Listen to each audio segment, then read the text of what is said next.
discípulos helenistas contemplaram Jesus descansando no barco, com sua forma física cansada. Mas nós não. Quando nós estamos pensando que vamos naufragar, Ele vem com sua divina e imenso amor e faz a tempestade acalmar e pergunta para nós: cadê a nossa fé? Porque muitas das vezes, irmãos, a tempestade é tão grande na nossa vida que nós achamos que não vamos conseguir chegar do outro lado. A Bíblia vai nos falar que estamos atravessando o mar da Galileia para chegar do outro lado. E do outro lado que eles iam chegar, haviam 2 demônios ali, 2 pessoas endemoniadas, e ninguém passava por aquele caminho.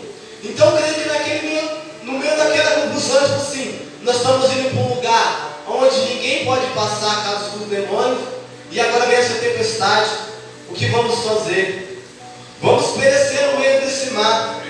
Mas a Bíblia vai nos falar que quando ele chega do outro lado, os demônios já reconhecem Jesus também, falando: o que o Senhor tem conosco, não é chegada a sua hora, não é chegado o seu tempo ainda.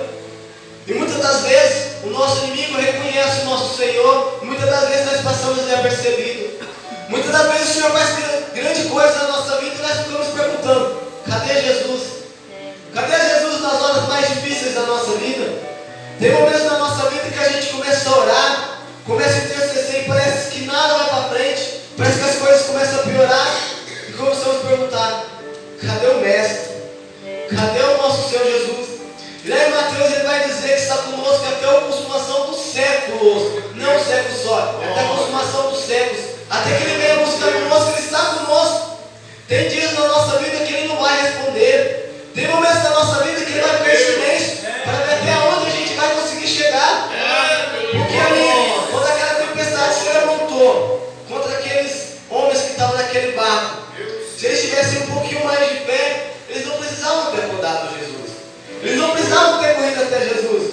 Mas nós, muitas das vezes, olhamos para o que o Senhor fez na nossa vida e ainda duvidamos que Ele é capaz de fazer. Porque muitas das vezes nós vimos falar de Deus de Jacó, Deus de Israel, e o nosso Deus onde está? Porque nós lembramos só dos profetas antigos que receberam milagres? Porque nós não podemos falar o meu Deus, ao qual pode tudo ainda? Porque a Bíblia fala que Ele é ontem mesmo, ontem, hoje, será eternamente. Se Ele é o mesmo e não mudou, porque nós temos que buscar a fé dos nossos antepassados, que já morreram, já deixaram este lugar, e nós temos a obrigação de deixar um legado para a nova geração que está entrando. Nós temos a obrigação de deixar algo para essa juventude, porque o que nós estamos vendo, irmãos, é um evangelho praticamente falido. Muitos homens que se levantam para ganhar fama e sucesso, mas não está preocupado em deixar um legado para aqueles que vão vir depois de nós.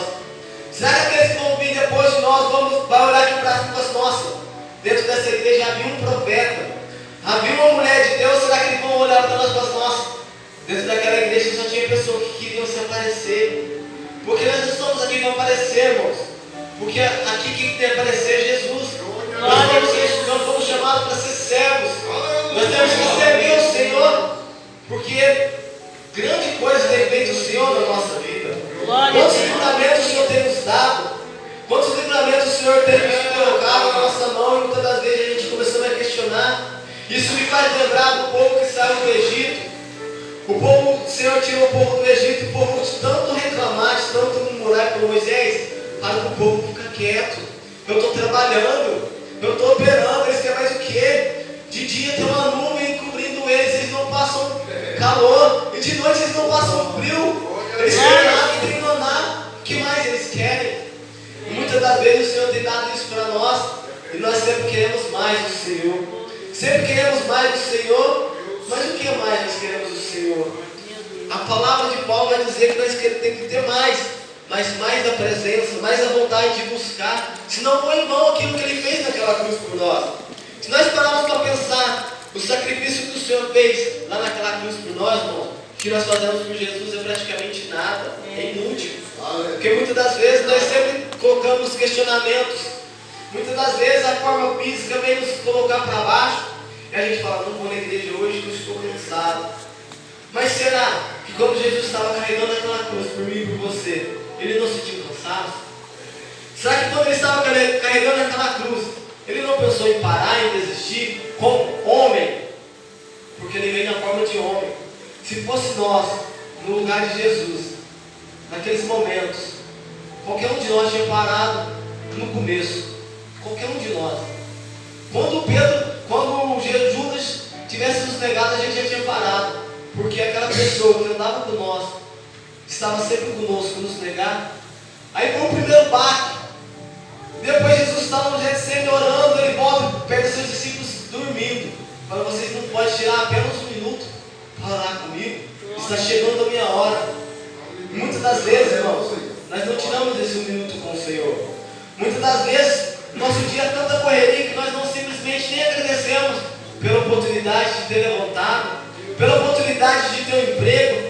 Porque quantas pessoas levantam todo dia pedindo uma porta aberta, e muitas das vezes nós vamos para o serviço reclamando, mas Senhor, aquele trabalho é assim, assim. Mas aquele trabalho que muitas das vezes coloca o sustento dentro da nossa casa, da nossa mesa. É aquele dinheiro que muitas vezes não deixa o nosso ente passar fome dentro da nossa casa. Temos que agradecer. Ninguém gosta de trabalhar, não é bom trabalhar, ninguém gosta, mas é necessário. O Senhor disse que nós temos que viver do nosso suor. Então, irmãos, toda vez que você levantar, mesmo que você não goste do seu serviço, agradeça porque Deus te deu a oportunidade de você colocar o alimento dentro da sua casa. E tem muitas pessoas que não têm essa capacidade. Tem pessoas que saem de manhã e voltam cedo. E muitas das vezes o filho pergunta o que tem para comer, o pai não tem nada. O pai simplesmente não tem um pedaço de pão para colocar na sua mesa. E muitas das vezes nós temos fartura na nossa casa de abundância. E mesmo assim reclamamos. Mesmo assim questionamos. Quando as provas vêm na nossa vida, as tempestades se levantam, a primeira coisa que nós perguntamos: Deus, cadê você? Mas será que nós não podemos passar um pouco de prova, irmãos? Será que nós não podemos passar um pouco no deserto para aprender um pouco mais de Jesus? Será que nós não estamos, irmãos, muitas das vezes fechando nossos olhos para ver aquilo que Deus tem na nossa vida? Se a gente quer alcançar algo grande na nossa vida, vamos ter que descer, vamos ter que nos humilhar. Ninguém chega no alto começando no alto. Todo mundo que cresce é humilhado, é amassado, é de degrau em degrau, é esquecido muitas das vezes no banco, no esquecimento. Muitas das vezes eu estou na igreja há tanto tempo e o pastor não me olha, o pastor não me vê, mas tem o que nos vê, aquele que é o dono do universo, aquele que nos escolheu, porque a Bíblia fala que nós não escolhemos ele nos escolheu. Então se ele nos escolheu, ele tem um projeto na nossa vida, pode passar tanto tempo que for, ele vai se lembrar. Jesus esperou 30 anos para começar o seu ministério. Muitas das vezes nós ficamos 1, 2 anos, 3 anos na igreja, já queremos ser elevados, queremos ter cargos elevados, mas não, irmãos, para chegar a um alto nível você tem que passar por um processo, porque esse processo vai fazer você ensinar aquelas pessoas que querem estar no seu lugar. Como que você vai ensinar uma pessoa sendo que você não passou por aquele processo? Como que você vai ensinar uma pessoa que está passando fome se você nunca passou fome? Se nunca passou prova, como é que você vai dar um conselho para uma pessoa que está necessitada se você, quando vem a prova, começa a murmurar? É difícil, ninguém quer passar, irmãos. Meu Deus. Todo mundo quer uma vida abundante, todo mundo quer uma vida de alegria, ninguém quer sofrer nessa terra. Mas o Senhor disse: tem de bom ânimo, porque eu venci, e nós também vamos vencer. Se Ele disse que nós vamos vencer, irmãos, quem somos nós, irmãos? Lá em Isaías vai falar assim, que operando Ele na minha e na sua vida, quem vai impedir? Se Ele já disse que quando Ele vai intervir na nossa vida, ninguém pode colocar a mão. Quando Ele pega um homem pelas suas mãos e começa a levantar, pode levantar o que for, a tempestade que for, a luta que for, Ele leva onde tem que levar. Mas se Ele tiver que abater, Ele vai abater também, porque Ele corrige o filho que ama. E quando o Senhor nos corrige, é porque Ele nos ama. A partir do momento que você estiver no pecado, se você estiver errado, se o Senhor não estiver te corrigindo, começa a orar, irmãos, porque tem algo errado. Porque a Bíblia vai falar que Ele é onipotente e onipresente. No começo é o nosso advogado, mas no final Ele vai ser nosso juiz. Então, enquanto você tem a oportunidade dele ser o seu advogado, agarre essa oportunidade, porque o dia que você fechar os olhos, Ele for seu juiz, é aquilo que você fez aqui nessa terra. E o que será que nós estamos fazendo aqui nessa terra? Será que quando chegarmos diante dele, Ele sendo o nosso juiz, qual será que vai ser a nossa condenação? Não adianta pregar, não adianta curar, não adianta falar língua, não adianta fazer nada. Se você lá em Mateus vai falar: Senhor, eu curei, eu profetizei, eu fiz um monte de coisa, vai passar a mim que eu não conheço. Glória a Deus. Então, a Senhor é misteriosa, irmãos. Quando você acha que você está fazendo algo para o Senhor que você não está fazendo. Quando pensamos que estamos fazendo algo para agradar ao Senhor, nós temos que parar e pensar, mas será que é isso que o Senhor quer? Vamos lembrar lá quando Davi foi buscar a Arca da Aliança. Quando Moisés colocou a mão, Uza colocou a mão na Arca da Aliança, ele tinha uma boa intenção, mas não era o que o Senhor queria, porque ele morreu. E muitas das vezes é assim na nossa vida. Não adianta a gente ter uma boa intenção se o Senhor não aprova.